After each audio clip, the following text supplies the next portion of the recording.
कोई बहुत ज्यादा बड़ा टॉपिक आज का नहीं रखा गया। आज का एक जनरल सा हमारा टॉपिक है कि हम अपनी स्टडी को इनहांस कैसे करें, कि कम टाइम में हम जिन वक्त में जिन हालात में हम फंसे हुए हैं या रह रहे हैं।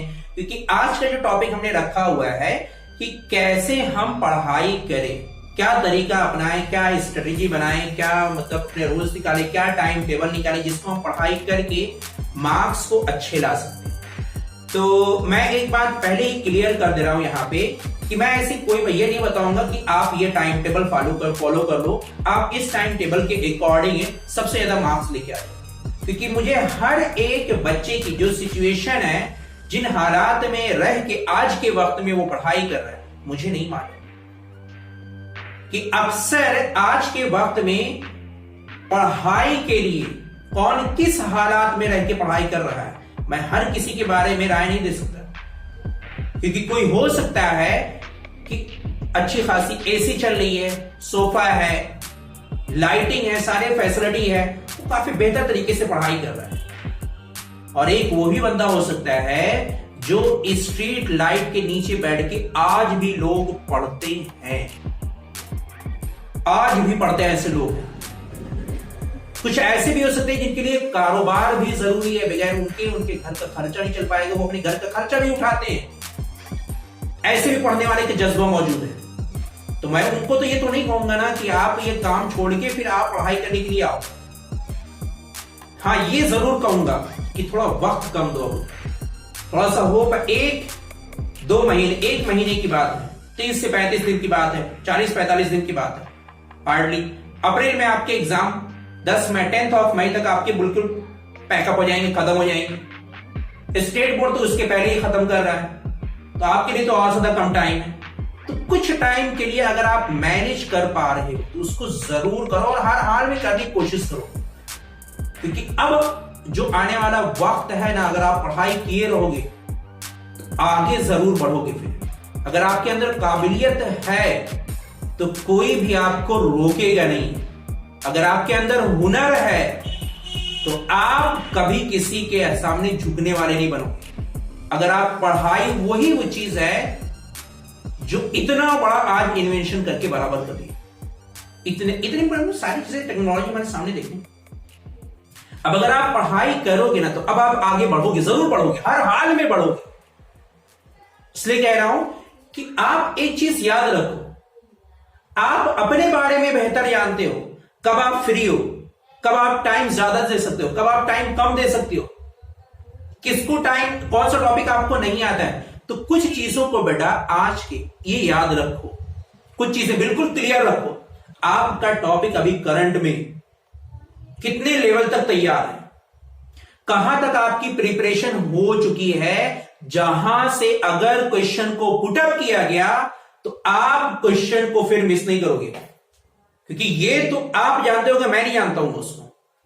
मैं यहां पे सैंपल पेपर लेके क्वेश्चन की प्रैक्टिस करा दूंगा, एक्सप्लेनेशन कर दूंगा, बट आप जानते होंगे कि कितना आप उस टॉपिक के बारे में जानते हो, कितना आपको समझ में आया, कितना नहीं आया, ये आप बेहतर जानते हो। एक टॉपिक पहला कि आपने कितनी स्टडी अभी तक की रखी है, कितना टॉपिक आपको बिल्कुल तैयार है, प्रिपेयर्ड है, जिसको आपको सिर्फ एक बार आपको सिर्फ देखने की जरूरत, पढ़ने की जरूरत है, बाकी फिर पूरा का पूरा आपका पैकअप हो जाएगा, फिर से आ जाएगा, पूरा पूरा टॉपिक रिकॉल हो जाएगा। पहले तो ये आइडेंटिफाई करो। दूसरा, जो रेस्ट टॉपिक रह गए हैं, मान लो किसी का 50% है, 40% है, 70% है, 90, 100% है। अब आप इतने टाइम में, मान लो अगर हमारे एग्जाम को सिर्फ 20 दिन बचे हैं और आपको अभी 100% पूरा के पूरे 4 चैप्टर आपको पढ़ने हैं, तो याद रखना 20 दिन नहीं, फिर आप उसको 12 दिन लेके चलो कि आपको ये 4 चैप्टर आपको 12 दिन में कंप्लीट करना है। क्योंकि फिर 8 के दिन आपको सिर्फ रिवीजन और अनसॉल्व के लिए बचे। और मेरी बात याद रखना, अगर अनसॉल्व के लिए बगैर आप एग्जाम में गए हो, बैठे हो ना, तो आप अपने पैर पे ही कुल्हाड़ी मार रहे हो। बगैर अनसॉल्व के, नंबर ऑफ हिंट के क्वेश्चन के, सैंपल पेपर क्वेश्चन सॉल्व किए ना, अक्सर आपका दिमाग उतना वहां पे जाके मिस्टेक होती ही होती है। आप एमसीक्यूज में ना जाके क्वेश्चन करोगे, एमसीक्यूज के एक एक क्वेश्चन कभी कभी 8-8, 10-10 मिनट के आ जाते क्वेश्चन करने के, आप फर्क नहीं लगा पाओगे, पूरा पूरा टाइम चला जाएगा, क्वेश्चन छोड़ के आना पड़ेगा। तो एक बात पहले ये क्लियर रखो कि आपका कितना पार्ट तैयार है, फिर जो बचा पार्ट है, अगर हमारे पास 20 दिन का टाइम है तो हमें वो 12 दिन में कंप्लीट करना है। यानी तकरीबन आपको हमेशा 30% का रेशियो लेके चलना है बचे हुए दिन का, कि इन 30% के रेशियो में आप सिर्फ sample paper number of question की सिर्फ रिवीजन और प्रैक्टिस करो, रिवीजन और प्रैक्टिस करो, रिवीजन और प्रैक्टिस ही रहे। तो ये दोनों चीजों को आप फोकस करो। तीसरा फिर आखिरी सबसे इंपॉर्टेंट कि आप अपने टाइम को फिर मैनेज करो, कहीं से भी हो सके कुछ वक्त के लिए अगर पॉसिबिलिटी है तो करो जरूर। ये वक्त निकल गया ना, दोबारा लौट के नहीं आने वाला। एक मतलब तुम्हारी मार्कशीट पे थप्पा लग गया ना कि 99.9%, अगर ये थप्पा लग गया जिंदगी भर ताउम्र तुम्हारे यही रहेगा। अगर एक बार तो उसने कहीं बोर्ड में आपका लिख दिया ना 69%, सिर्फ ये लिख दिया, जिंदगी भर तुम्हारी परसेंटेज यही रहेगी। किसी ने लिख दिया आपका 55%, तो जिंदगी भर चाह के भी इसको बदल नहीं पाओगे कितनी भी तुम कोशिश करो। बात याद रखो, तुम्हारा ये गोल्डन पीरियड ना तुम्हारे लिए लौट के नहीं आने वाला हमेशा के लिए। तो इसलिए आप जानते हो कि आप किस सिचुएशन में हो, कैसे टॉपिक को आप तैयार कर सकते हो, कितना बेहतर आप पढ़ाई कर सकते हो, ये सारी चीजें आप जानते हो। जिंदगी में कितनी भी मेहनत की हो, जब उसका रिजल्ट हमें दिखाई देता है, हमारे सामने जब उसका रिजल्ट आता है ना कि हमें कितने मार्क्स मिले हैं, मेरी मेहनत का कितना फल मुझे मिला है, जब ये चीज आती है आपके सामने तब आपको बिलीव कर पाना मुश्किल होता है। अब यहां पे खड़े होके हम कितने मोटिवेशन की बातें क्यों ना करें, लेकिन तैयारी तो करना, अरेंज करना, टाइम निकालना ये आपका काम रहेगा। आप अपने आप को बेहतर कर पाओगे। आप अपने टाइम को जानते हो कि कब आपके पास बहुत ज्यादा वक्त है और कब आपके पास बहुत ज्यादा कम वक्त है, कब आप फ्री होते हो। कहीं क्योंकि हर एक पढ़ाई में आने वाला हर एक बच्चा सेम बैकग्राउंड से नहीं आता, वो अलग अलग फील्ड से आता है। कोई कहीं किसी के फादर रिक्शा चलाते हैं, तो किसी के फादर बिजनेसमैन है, किसी के फादर टीचर है, तो किसी और का कोई जरिया है, किसी की दुकान है। तो हर किसी का लेवल ऑफ एजुकेशन एक जैसा तो नहीं रहता। किसी को मेहनत करके स्ट्रीट लाइट में बैठ कर फिर पढ़ाई करने की नौबत आती है, तो वो मेहनत करता तब आगे निकलता है। किसी के सामने रहता है कि एसी से बड़ा एसी चल रही है, रूम में बैठा आराम से, सोफा है, गद्दा, लाइट, सारी फैसिलिटी उसको प्रोवाइड की गई, तब वो पढ़ाई करता है। ठीक है, तो आप अपनी सिचुएशन को आप बेहतर जानते हो, आप कब फ्री हो वो भी आप बेहतर जानते हो, आप कितना वक्त पढ़ाई के लिए निकाल सकते हो वो भी आप ही बेहतर जानते हो।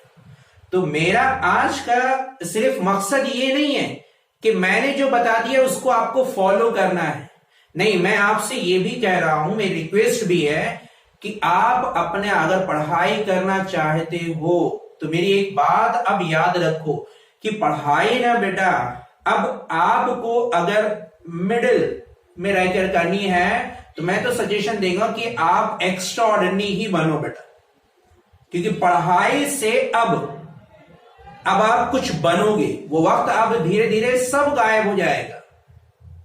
कि पढ़ाई करने वाला बच्चा कहीं बैठा रहता था, पढ़ाई करने वाले बच्चे को कहीं जॉब नहीं लगती, नहीं है। अगर आप एक्स्ट्रा ऑर्डिनरी हो बेटा, एक्स्ट्रा ऑर्डिनरी, क्योंकि पढ़ाई के लेवल आप देख रहे हो कि कितना ज्यादा लेवल ऑफ टेक्नोलॉजी इंक्रीज्ड कर चुकी है, कितना ज्यादा एडवांसमेंट आ चुका है सारी चीजों का। तो आपको तो अपनी नॉलेज को इनहैंस करके लेके जाना उस लेवल तक जहां तक आज टेक्नोलॉजी के लेवल आ चुका है। आप उससे ऊपर जाओगे या उसके नीचे आओगे, आपको तो उसके ऊपर का सोचना रहेगा। तो अपने आप को, अपने दिमाग को, अपने फिजिकल को, अपनी बॉडी को वैसे ही आप तैयार करो।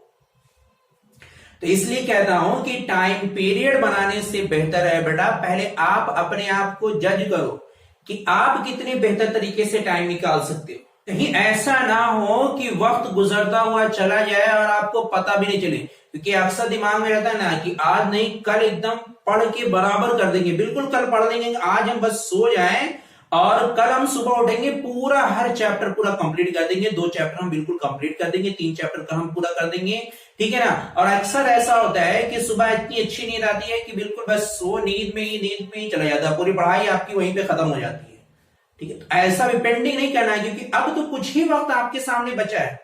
एक मतलब मेरी याद रखना कि जब आपका रिजल्ट निकल के सामने आएगा ना, तुम्हारा रिजल्ट जब सामने आएगा, पूरे जिंदगी भर वही तुम्हारे मार्क्स को रिप्रेजेंट करेगा, तुम्हारा मार्क्स वही शो करेगा। हाँ, इसमें कोई तयशुदा बात नहीं है कि आपके मार्क्स आपके फ्यूचर को डिसाइड ज्यादा नहीं करते कि आपका फ्यूचर कहां है, लेकिन एक तो मैं क्या कह रहा हूं बेटा, मेरी इस बात को समझो। तुम्हारे सामने जब वो रिजल्ट आएगा ना, तो उस वक्त की सिचुएशन को तुम इमेजिन कर पाओगे कि किस कदर खुशी तुम्हें और तुम्हारे मां बाप को कितनी ज्यादा होती है कि जब एक बच्चा किसी फैमिली का, किसी कॉलेज को, किसी इंस्टीट्यूट को या बोर्ड को वो टॉप करके जब वो आगे निकलता है, तो उनके पेरेंट्स, उनके मां बाप को किस कदर खुशी मिलती है। आप वो पल हमेशा याद रखोगे। अपने आप को बेटा, पहले तो अपने आप को ढालो, उस लेवल तक लेके आओ, उस लायक बनाओ बेटा। जिंदगी में ये गोल्डन पीरियड तुम्हारे सामने कभी नहीं आने वाला वापस लौट के। जिंदगी में 2 मरतबा ये तुम्हारे, एक हाई स्कूल और एक इंटर, इन दोनों जगहों पे ये दोनों मौका आता है बस। इसके बाद जब आप कंपटीशन फील्ड में जाओगे ना, तो वहां तो भरमार रहती है। अभी तो आपका सिलेक्टेड पार्ट है, लेवल ऑफ क्वेश्चन भी आपका एक लिमिटेड है। उसके बाद जब आप कंपटीशन में आओगे, कहां से क्वेश्चन पूछा जाता है, अक्सर बच्चों को प्रॉब्लम होती है। अब वहां पे फेस कर पाना वो सबसे बड़ा टास्क हो जाएगा। जिंदगी का अगर ये गोल्डन पीरियड तुम्हारे हाथ से निकल गया ना, कभी लौट के नहीं आने वाला ये। इस बात को जितनी जल्दी तुम समझोगे उतना तुम्हारे लिए फायदा है। तो आप जानते हो अपने को कि आप कब फ्री हो, कब आप पढ़ाई कर सकते हो। कुछ टाइम आप निकालो, नहीं आता तब भी पढ़ाई करो। अपने उस्ताद से, अपने टीचर से, अपने फ्रेंड से, जहां से आपको मदद मिल सके, ना शर्माओ। एक लफ्ज नहीं आता, आप सारी चीजों को सीखो, लेकिन अब सीखो, पढ़ाई करो। अब पढ़ाई करोगे ना तो आप बढ़ोगे। अपने आप को लेवल तो लेके तो आओ बेटा उस तक, वहां तक कि आपको पढ़ाई करना कैसे।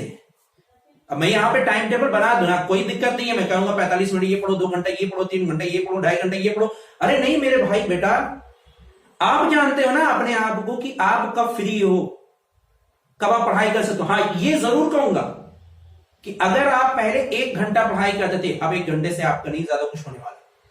अब आपके पास ही मार्क्स आएंगे, 60, 65, 75, 80% आ जाएंगे। अब अगर 90+ ना आए मार्क्स ना, तो आज के वक्त में सिर्फ बेकार है। 90+ मार्क्स लेके आओ बेटा, तो वो 1 घंटे से आपकी पढ़ाई से करके आना मुश्किल होता है, जब तक कि और अपनी स्टडी के लेवल को आप अप ना करो। तो अपने आप को तैयार करो बेटा कि कम से कम हर सब्जेक्ट, और खास करके मैथ जैसे सब्जेक्ट, फिजिक्स है, केमिस्ट्री है, बायो है, या अदर सब्जेक्ट को अब आप टाइम दो। इन खास सब्जेक्ट को तो आपको बहुत ज्यादा टाइम देना है, क्योंकि ये टाइम टेकन होता है, नंबर ऑफ क्वेश्चन इससे बहुत ज्यादा बनते हैं, ठीक है। तो अपने लिए टाइम निकालो बेटा। कुछ वक्त है, चला गया तो जैसे हर एक आया हुआ कह देता है कि काश मैंने आज 10th में या 12th में पढ़ाई अच्छी की होती तो मेरा ये भविष्य ना होता। हमें लोग से कई बार तो ऐसे लोग मिलते हैं, कहते हैं कि हमारी सिर्फ एक कमी हो गई, बस ये कह देते हैं। उनके सामने अब कोई ऑप्शन बचा नहीं रहता है। हमारे सामने एक कमी हो गई, हम पैसा भी बहुत अच्छा कमा लेते, सारी चीजें भी बहुत अच्छी हो जाती हैं, लेकिन हिसाब किताब के मामले में बड़े कच्चे हो जाते हैं। यही चीजों की वजह से हम आगे निकल, कई बार तो ऐसे मिले हम लोगों से। तो आपके सामने ये जुमला ना है कि अगर आप आगे बढ़ने की स्टेज पे पहुंच चुके हो या आगे बढ़ने के लिए आपको कोई चीज रास्ता मिल रहा है, तो कोई चीज फिर आपके लिए कोई रुकावट ना बने। ऐसा बन के दिखाओ बेटा, ठीक है। जब आप बन के निकलोगे ना, तब लोग देखेंगे कि हाँ मुझे अब इसके जैसा बनना।